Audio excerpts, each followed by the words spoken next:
Beren e Lúthien. Beren e Lúthien se conheceram e tiveram um tchan e se apaixonaram às escondidas, mas Daeron, o menestral, também amava Lúthien e espiou seus encontros com Beren e os denunciou a Thingol.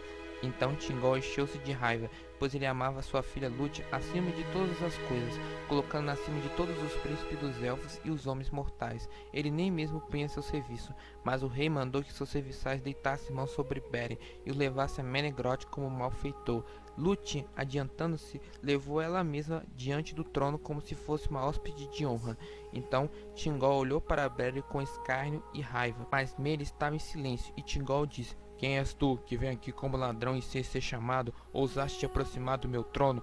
Mas Beren nada disse, pois estava com medo. Então Lúthien disse: Ele é Beren, filho de Barahê, senhor dos homens, poderoso inimigo de Morgoth, cujas façanhas se tornaram canção até mesmo entre os elfos. Thingol disse: "Deixe que Beren fale. Que queres aqui, mortal infeliz? E por que motivo deixaste tua própria terra para entrar nesta, que é proibida para quem são como tu? Pode dar razão para que o meu poder não caia sobre ti em pesada punição por tua insolência e incessates?" Então Beren olhou nos olhos de Lúthien e viu também o rosto de Melia. Ele parecia que as palavras estavam sendo postas em sua boca.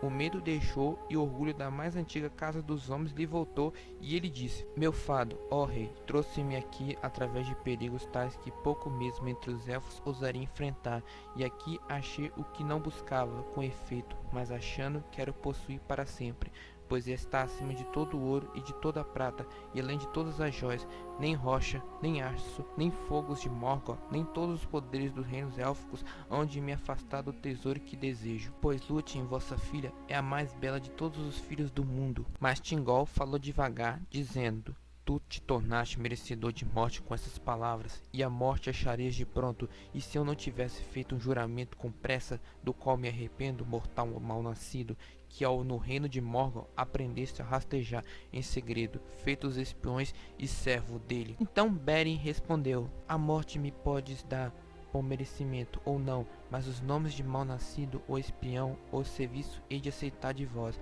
pelo anel de Felagund que ele me deu ao meu pai Barahê no campo de batalha do norte. Minha casa não fez por merecer tais nomes de boca de elfo algum, seja ele rei ou não." Suas palavras foram orgulhosas, e todos ali contemplavam o anel, pois naquela hora Beren ergueu o anel de Felagund bem alto, e as joias verdes nele, lapidadas pelos Noldor em Valinor, cintilavam. Então Melia se inclinou na direção de Thingol e em conselho sussurrado pediu que detivesse sua ira, e ela disse: "Pois não será por ti que a morte de Beren há de vir, e seu fado há de levá-lo livre para longe daqui, e ainda assim se entrelaça ao teu. Escute-me." Mas Thingol olhou em silêncio para Lúthien e pensou em seu coração: Homens infelizes de pequenos senhores e reis, breve um desses há de deitar a mão sobre ti e continuar vivo." Então, rompendo o silêncio, Thingol disse: "Vejo o anel do filho de Barahê, e percebo que tens brio em teu consideras poderoso,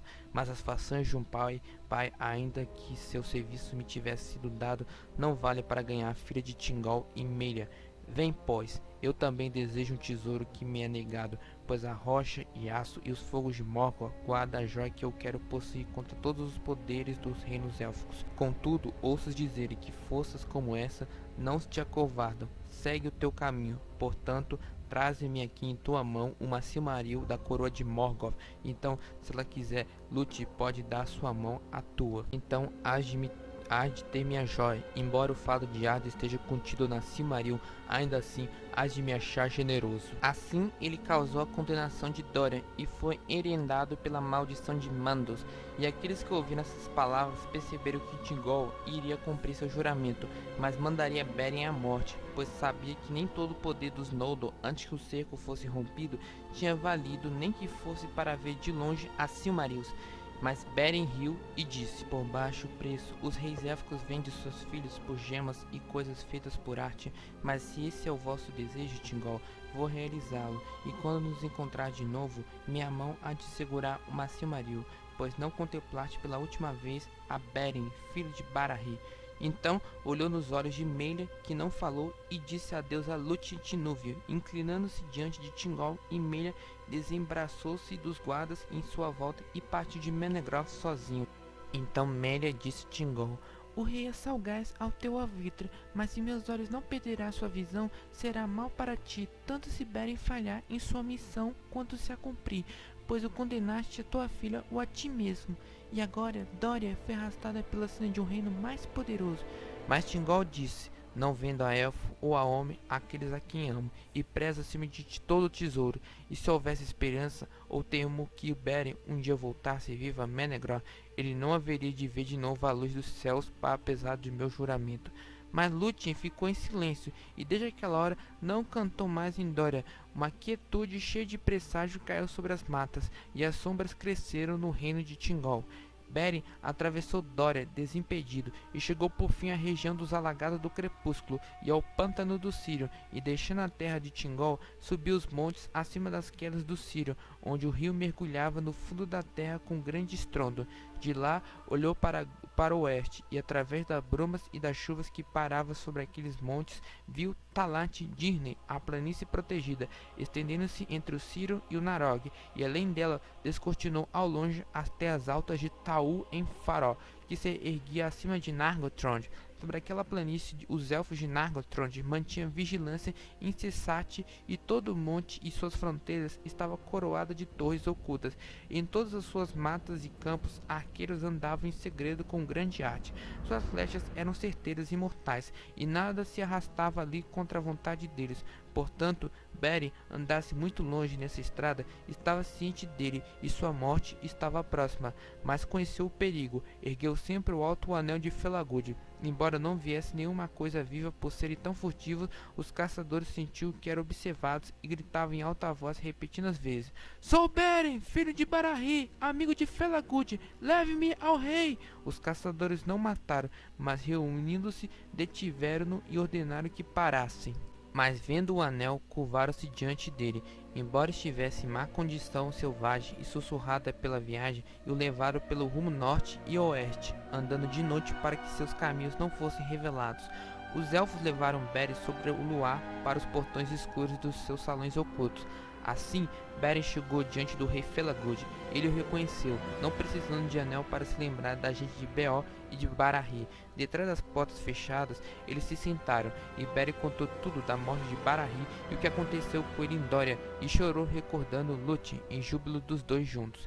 Mas Felagund ouviu essas histórias em assombro e inquietação, e soube que a jura que fizera estava vindo sobre ele para causar sua morte, como muito antes predicerá a Galadriel.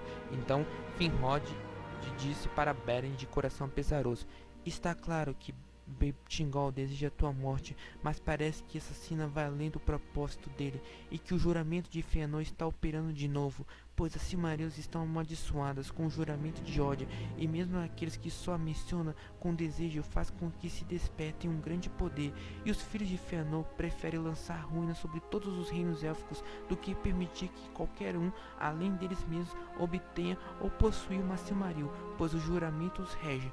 E agora Kelegor e Curufin estão habitando em meus palácios. Embora eu, filho de Finafin, seja o rei, eles ganharam grande poder no reino e lhe deram muito do seu próprio povo. Mostraram-me amizade em tudo o que precisei, mas temo que não mostrarem nem amizade nem misericórdia a ti se a tua missão for revelada. Porém, meu próprio juramento vige, e assim estamos todos herendados." Então o rei Finrod Felagund falou diante do seu povo, recordando os feitos de Barahri e sua jura, e declarou que ele cabia auxiliar o filho de Barahri em sua necessidade, e buscou a ajuda dos seus nobres. Então Kelegor se levantou em meio à multidão e, sacando sua espada, gritou: "Seja amigo ou inimigo, seja demônio de Morgoth ou elfo, ou filho dos homens, ou qualquer outra coisa via em Arda, nem lei, nem aço, nem língua infernal, nem força dos Valar, nem o poder algum de feitiçaria há de defendê-lo do ódio perseguidor dos filhos de Fëanor, se ele tomar ou a chama Silmaril e a mantiver, pois a Silmarils apenas nos reivindicamos até que o mundo fende." Muitas outras palavras disse, tão potentes quando tinha sido em Tirion, muito tempo antes, e depois de Kelegor, Curufin falou com mais suavidade, mas com poder não menos conjurado nas mentes dos elfos. uma visão de guerra e da ruína de Nargothrond. Assim decaiu do valor e da liberdade dos elfos de outrora, e sua terra cobriu-se de treva, e Felagund, vendo que tinha sido abandonado, tirou da cabeça a coroa de prata de Nargothrond e lançou seus pés, dizendo: Vossas juras fidelidade a mim podes quebrar, mas eu devo manter a minha. Contudo, se houver alguém sobre o qual a sombra de nossa maldição ainda não caiu, eu deveria achar ao menos algum para me seguir, e não partiria daqui como um mendigo que é expulso dos portões. 10 deles foram ao seu lado, e o líder desses, chamado Endrahil, abaixando-se, pegou a coroa, perguntou se deveria ser dada a um regente até o retorno de Felagund.